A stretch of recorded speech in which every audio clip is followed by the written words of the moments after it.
नमस्कार दोस्तों, स्वागत है आज की इस वीडियो में। दोस्तों आज की इस वीडियो में बात करेंगे। सबसे पहले तो आप लोगों को ये बताना चाहूँगा ये वीडियो मैं क्यों बना रहा हूँ।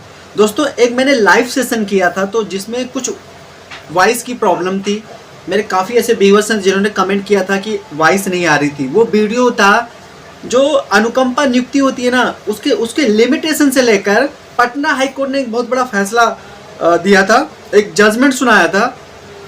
उस जजमेंट के बारे में मैंने बताया था कि जो इसमें लिमिटेशन की जो काउंटिंग होती कहाँ से होती है और कब लिमिटेशन एक्ट के बाहर माना जाता है। एप्लीकेशन जो क्या नाम है डाला जाता है, आवेदन डाला जाता है अनुकंपा नियुक्ति के लिए, तो उसकी लिमिटेशन कहाँ से स्टार्ट होती है। एक ये बहुत बड़ा टॉपिक है जिसको एक वीडियो बनाकर लाइव सेशन किया था। उसमें आवाज़ की प्रॉब्लम थी, इसलिए शायद मेरे काफ़ी सारे व्यूअर्स ने कमेंट किया था। तो दोस्तों उन्होंने रिक्वेस्ट किया था एक दूसरा इसी टॉपिक का वीडियो बनाकर अपलोड कर दीजिए ताकि ये जानकारी हम तक पहुंच जाए। तो दोस्तों फाइनली आज मैं उसी टॉपिक पर बात करूंगा और जजमेंट मेरे सामने पड़ा है, तो आज आपको A to Z समझाऊंगा, बिल्कुल हिंदी में समझाऊंगा ताकि आप लोग इस जजमेंट से फ़ायदा उठा सकें।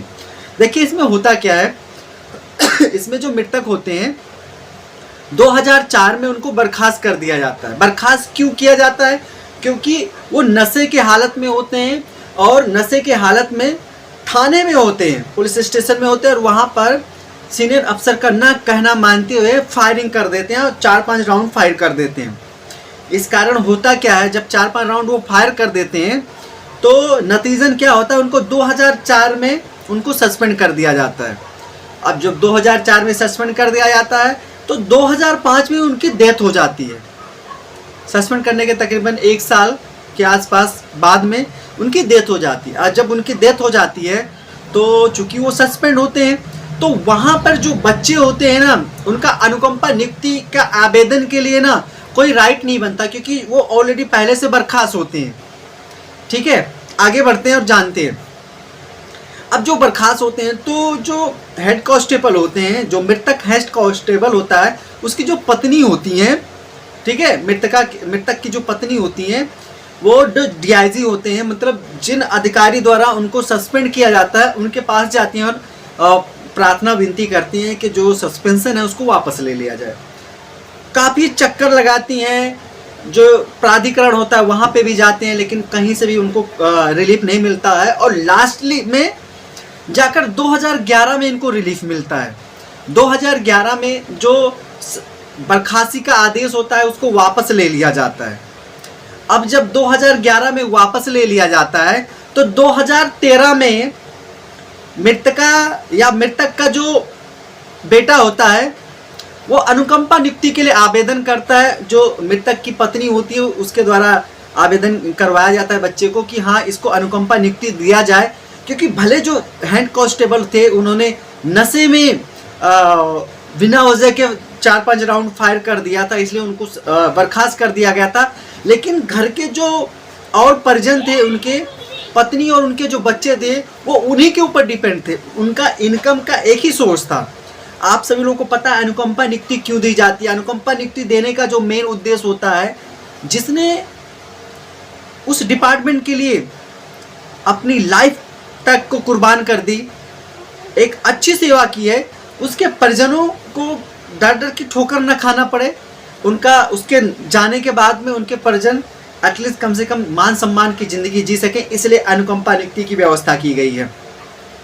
अब जब 2013 में मृतक के बच्चों द्वारा आवेदन किया जाता है अनुकंपा नियुक्ति के लिए, अब होता क्या है, जो डिपार्टमेंट होता है, जो प्राधिकरण होता है, यह कहकर खारिज कर देता है कि आपको अनुकंपा नियुक्ति के लिए अगर आना ही था तो 5 साल के अंदर जाना चाहिए था। अब चूंकि भाई उनकी याचिका खारिज हो जाती है, आवेदन को भी खारिज कर दिया जाता है, तो जो मृतक के परिजन होते हैं वो हाई कोर्ट में जाते हैं, पटना हाई कोर्ट में।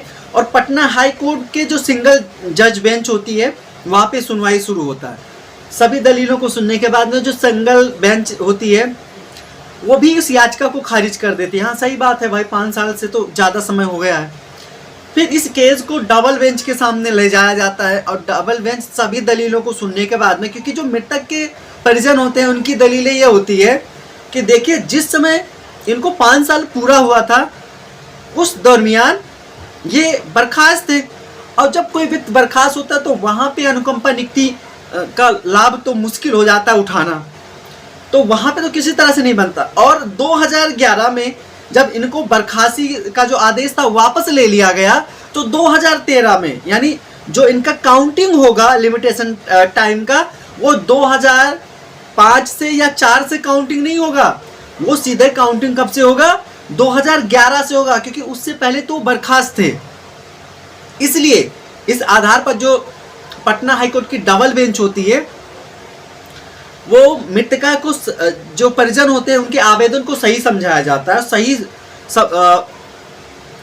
माना जाता है, और इस सही माना जाता है। और प्राधिकरण को, डिपार्टमेंट को निर्देश दिया जाता है कि इनके आवेदन पर कम से कम समय में एक पुनर्विचार किया जाए और एक सही डिसीजन लिया जाए।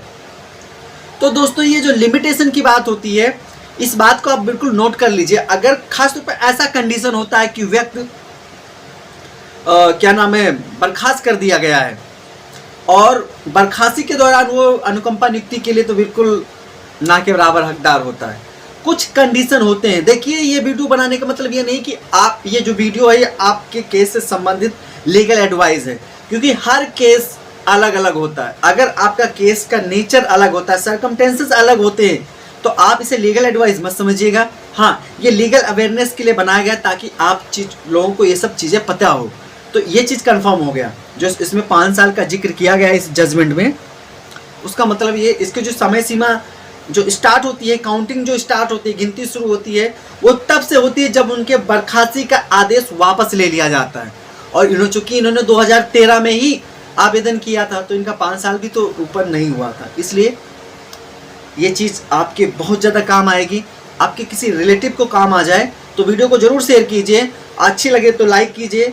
और जैसा कि आप लोगों ने कमेंट किया था, उस आधार पर इस वीडियो को दोबारा बना रहा हूँ। टाइम बिल्कुल नहीं था, किस तरह आप लोगों के लिए टाइम निकाला हूँ। तो आशा करता हूँ आप सभी लोगों को वीडियो पसंद आएगा। बहुत बहुत धन्यवाद।